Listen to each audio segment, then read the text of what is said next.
So I have this lens from VIltrox that's perfect for my Sony E-mount system, but also a steal of a price for everything that you get with this. And yes, I'm using the lens right now to film this, so you know exactly what it looks like right off the bat. But let's get some more test footage with it and show you what a VIltrox lens around $150 US can do. Mr. Black. By the way, welcome to the channel. My name is Danny Black. I love to share with you cool gear that comes my way. And if you're new here, don't be a stranger. I'll put links to everything down in the description and you can check it out down there.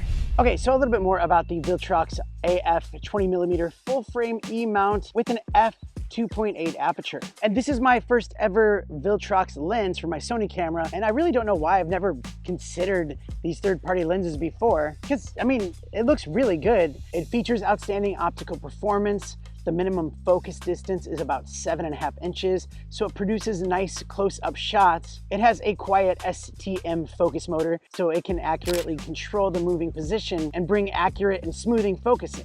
So perfect for landscape, portrait, close-ups, or even vlogging. I'm using it right now kind of in more of a vlogging situation. I got the FX30 and I'm using the tripod to hold it out. So like it's actually out pretty far right now. And this is what 20mm is going to look like in a vlogging situation. To break it down, it's made from precision hardened aluminum alloy bayonet and has 8 groups of 10 element optical construction, including 2 ED lenses, 1 lens with high refractive index, and 2 aspherical lenses.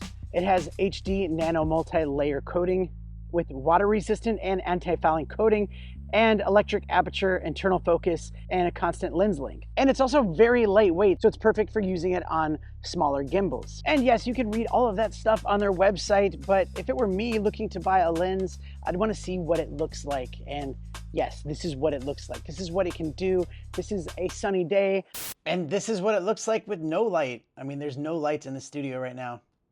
Maybe a little window back there, but here, let me turn the lights on. And yeah, it looks really great in the studio. And I think that's probably what it's perfect for, is these talking head videos. So there you go, a great looking wide angle lens. And they also have a lot of lenses on their site for other camera systems. And I can't wait to try out more of them because they look really good. And I just love them for these talking head shots. It just looks super clear and has a little bit of that bokeh in the background, but not too much. And has that good autofocus. But that's it for today's video. Check out the link in the description if you want to learn more, and also if you want to see the current price for it. And thanks again for watching. Stay tuned to the channel for more, and I'll see you next time. Bye. Mr. Black. Can we call you Uncle Blackie? No.